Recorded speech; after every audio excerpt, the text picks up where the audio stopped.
All right, this is what God is sharing with me right now.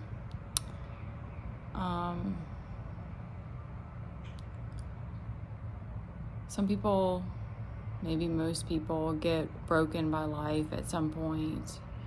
I'm guessing likely it's like a broken heart, but like things happen, they don't develop the awareness, the understanding, or they still don't heal that wound within them of abandonment and or of feeling insufficient, which is kind of, they go together. So then in different circumstances, they are like creating scenarios where they're like living vicariously as like an escape. And obviously we all do this, sometimes. But we have this world now where it's like, it's even amplified because people can just stalk you on different media accounts and create these stories and these fantasies and this limerence. But it can become dangerous. And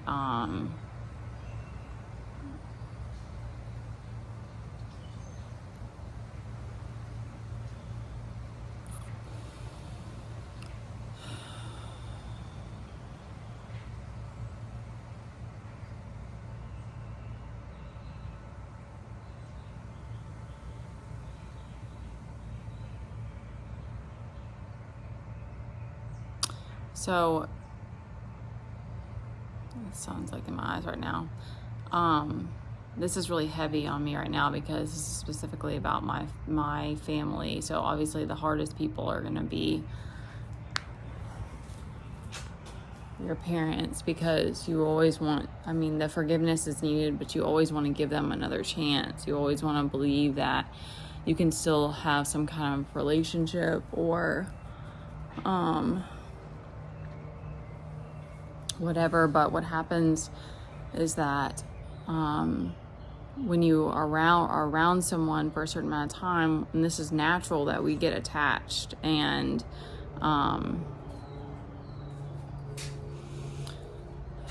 so then if you try to break away, if it's not love, then that person starts to see you as the enemy, or they start to see you as, instead of looking within or being able to just let it go, that's when it becomes dangerous, because they see you as either some kind of competition, or they just start they can't understand. They just start making assumptions. And if they can't let it go is when it becomes dangerous. This is really hard even for me to talk about because it just doesn't feel real. But I know that this is coming to me for a reason because of other things that have been going on. Because a lot of this stuff, I didn't believe most of it for a long time. But, not the limerence and all that. Like, I understand that. But, like, this is where the narcissistic mothers and all of that comes from. And I understand it to a degree. But it is just very tragic.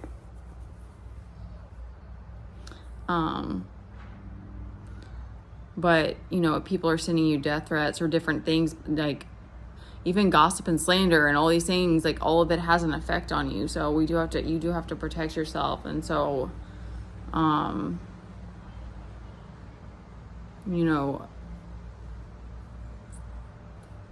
there's a power dynamic that only a mother has to her children, that I think that she has that hold for, I don't know if it's forever, but I feel it with my child. It's like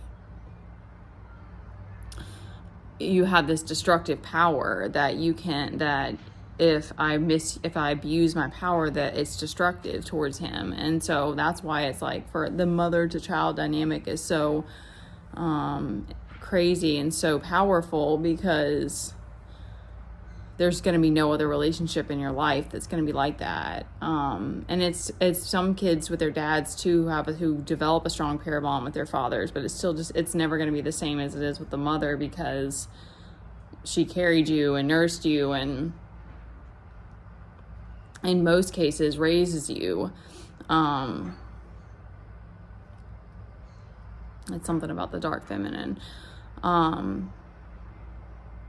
don't know if this is going to get posted. But the point of it is that if that person chooses not to heal and they see you, they can't understand that you are pulling your energy away, or they can't understand why, and they just look at it as like, because they look at like, I didn't understand the jealousy, and I didn't understand the why wouldn't this person want me to be happy, and it's because they can't look, they've gotten to this place where they can't look within. This is just my understanding of it, and understand why they're not happy. So they just project it, or they get mad when they see other people happy that were like their person at some point, or that they were like, this was my little doll in my reality. And it is in a sense very childish, because it's like, why are they happy and I'm not happy? And so then they get angry and they do things, to destructive things, whatever that may be. It's hard to fully put myself in that position, but I needed to speak that because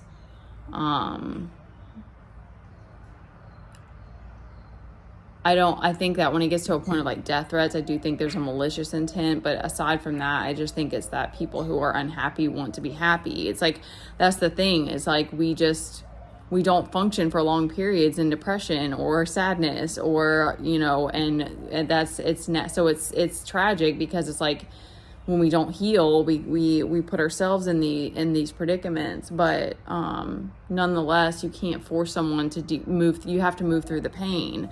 And not everyone is going to choose that in this lifetime. So,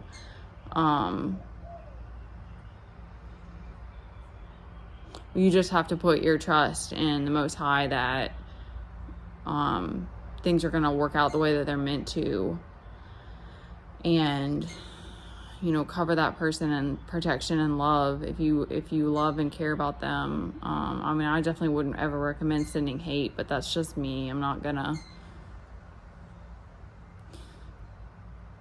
I love my enemy. I don't see it as that anymore. Like, because that's the thing too, is it's like, when you're going through a really hard time on your own, on yourself, and if you know that someone's coming up against you, it's all the harder to hold that space for them. Yet when you come around and you have to see that they're still unhappy or whatever, it's sad. It's very sad, because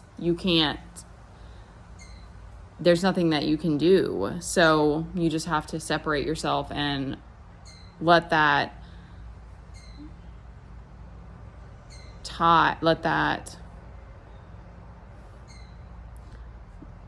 situation dissolve the way that it's meant to. Don't have the brain power right now. You're speaking on this, so I'm just getting it out.